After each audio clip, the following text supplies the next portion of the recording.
Assalamu alaikum wa rahmatullahi wa barakatuh, mes chers frères et sœurs. Aujourd'hui, je vais vous partager une parole mystérieuse, mais pleine de lumière. Les braises de la séparation s'éteindront bientôt et l'isolement mourra. Ces mots puissants sont liés à un maître immense de notre tradition, Cheikh Ibn Arabi, connu comme le plus grand maître du soufisme. Il a parlé de celui qu'on appelle Al-Mahdi, non pas simplement comme un leader politique, mais comme une lumière dissimulée, gardée en secret, et dont la venue marquera la fin d'un cycle spirituel. Ce que beaucoup ignorent, c'est que Ibn Arabi a laissé des messages cryptés dans ses textes, destinés au Mahdi lui-même. Ces messages parlent de solitude, de douleur, mais surtout d'un avenir où l'isolement prendra fin.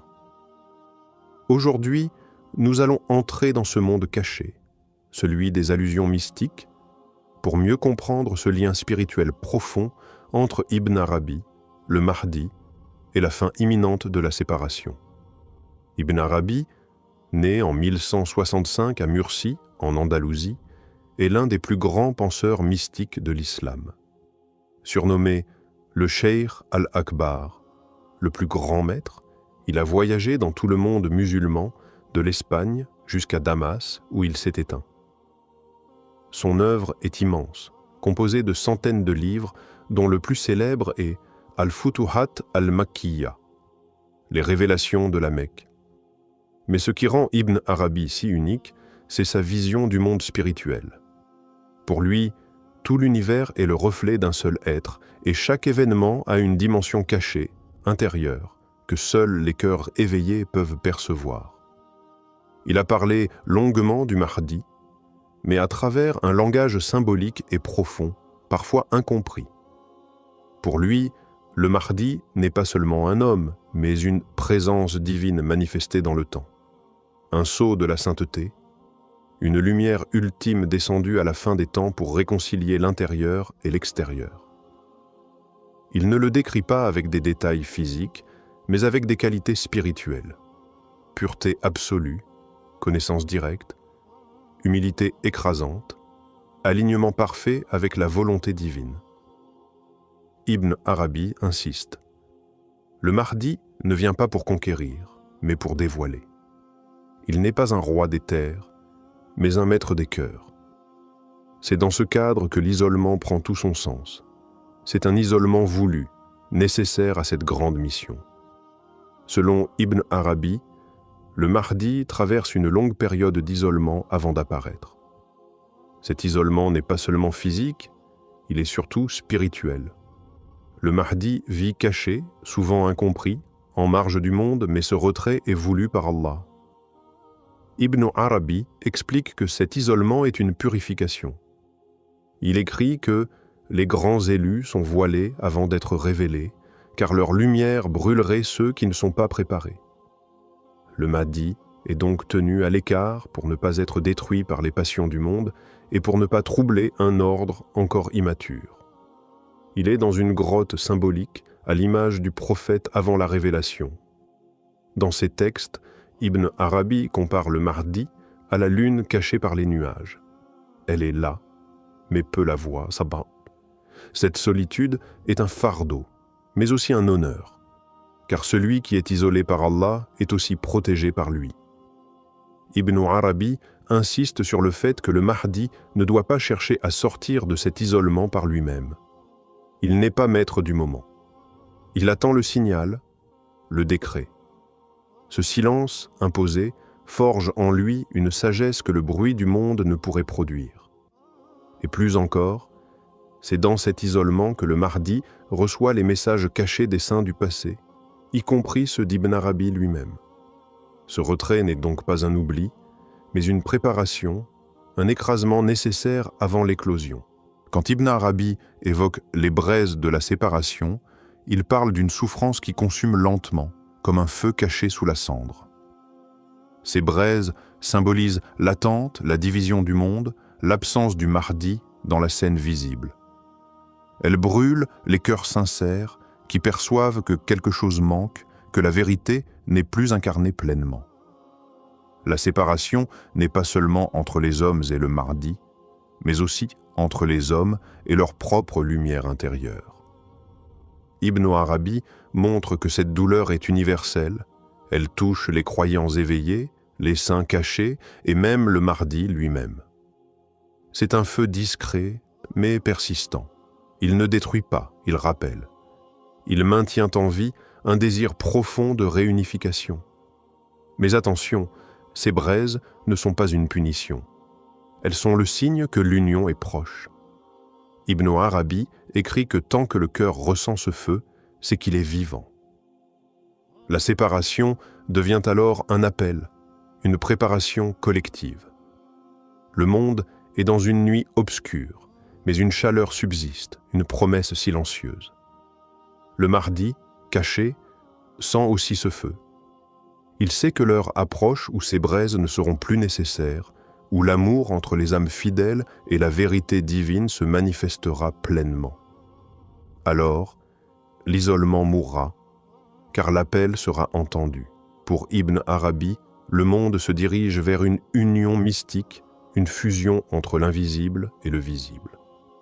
Le Mahdi est la clé de cette réunion. Il ne vient pas pour créer un empire, mais pour réunifier ce qui a été brisé, les cœurs, les vérités, les dimensions. Ibn Arabi parle d'un moment où les voiles tomberont. Ce ne sera pas une conquête par l'épée, mais par la lumière. La justice du Mahdi ne sera pas imposée par la force, mais par l'évidence. Il viendra comme un miroir parfait qui reflète la vérité d'Allah sans distorsion. Cette union concerne chaque être. Ceux qui ont le cœur pur verront en lui ce qu'ils attendaient depuis toujours, sans même avoir mis de mots dessus. Ibn Arabi insiste. Le Mahdi n'apporte pas une religion nouvelle, mais le retour à la source de l'islam, dépouillé des excès, des divisions, des interprétations humaines. C'est le retour au tawhid pur, vécu, incarné. L'union dont il est question est celle entre l'extérieur, les lois, les actes, la société, et l'intérieur, la foi, la sincérité, l'amour divin. Le Mahdi sera celui qui réunira la lettre et l'esprit. À travers lui, la séparation entre le monde apparent et la réalité spirituelle disparaîtra. Et quand cette union se fera, les braises s'éteindront, car le feu n'a plus de raison d'exister quand la chaleur est devenue lumière. Ibn Arabi évoque aussi les signes intérieurs que portera le Mahdi. Il parle d'un cœur purifié de toute illusion, d'un regard qui voit au-delà des formes, d'un silence chargé de vérité. Ce sont là des qualités que personne ne peut imiter sans tomber dans l'illusion. C'est pourquoi Ibn Arabi met en garde contre ceux qui se prennent pour lui. Il dit que le Mahdi ne se proclamera jamais. Il sera reconnu non pas par les foules, mais par les cœurs véridiques, les serviteurs éveillés. Ces derniers ne le reconnaîtront pas grâce à un discours, mais à une vibration profonde dans l'âme, une certitude sans mots. Ibn Arabi insiste. Les faux prétendants surgissent dans les périodes de trouble. Ils sentent le vide et veulent le combler, mais ils ne possèdent ni lumière intérieure, ni connaissance profonde. Ils imitent, mais ne manifestent pas. Le vrai Mahdi, lui, ne cherche pas à convaincre. Il est la preuve vivante. Il n'a pas besoin de discours pour faire jaillir la justice. Ibn Arabi dit que même ses ennemis sentiront une vérité qu'ils ne pourront pas expliquer. C'est cela qui désarme, qui bouleverse. Il ne sera pas adoré comme une idole, mais aimé comme une miséricorde.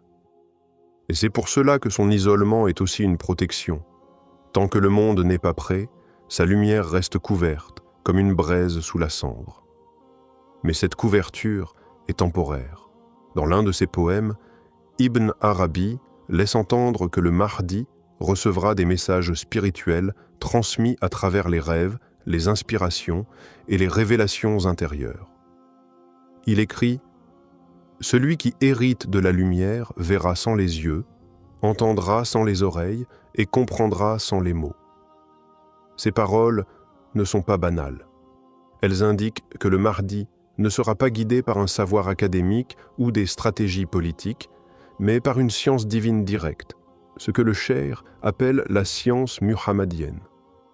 C'est une connaissance qui vient sans intermédiaire, directement inspirée du prophète lui-même, parfois même dans les rêves, parfois dans un état de veille mystique. Cette science est rare, inimitable. Elle ne s'apprend pas, elle se reçoit. Ibn Arabi insiste. Le Mahdi sera entouré de serviteurs cachés, des awliya Allah, des saints silencieux qui reconnaîtront sa lumière et l'aideront sans jamais attirer l'attention sur eux-mêmes. Leur rôle est d'accompagner discrètement, de protéger et de confirmer intérieurement ce qu'ils voient en lui. Ensemble, ils formeront une armée invisible, une force spirituelle. Ibn Arabi décrit cette époque comme un moment où les réalités cachées deviennent visibles et où la vérité ne sera plus une simple croyance, mais une évidence vécue dans les cœurs. Et à ce moment-là, l'isolement disparaîtra définitivement. En conclusion, l'enseignement d'Ibn Arabi sur le Mahdi nous invite à une profonde réflexion spirituelle. Il ne faut pas être égaré par les apparences et les fausses proclamations, car le Mahdi ne sera jamais un simple homme de pouvoir, mais un guide spirituel incarnant la pureté et la justice divine. Son isolement, loin d'être une faiblesse, est en réalité une préparation divine, un moment d'affinement spirituel. Lorsque l'heure de sa manifestation viendra, il ne cherchera pas à conquérir, mais à unifier. Ce n'est pas une bataille physique qui l'attend, mais une victoire sur les ténèbres de l'âme humaine. Le Mahdi est la promesse de la fin de la séparation, de l'unité retrouvée, d'un monde où la lumière divine régnera. Ainsi, chers frères et sœurs, préparons nos cœurs à cette rencontre et soyons prêts à reconnaître cette vérité lorsqu'elle se présentera sous la forme du Mahdi, lumière silencieuse dans l'obscurité du monde.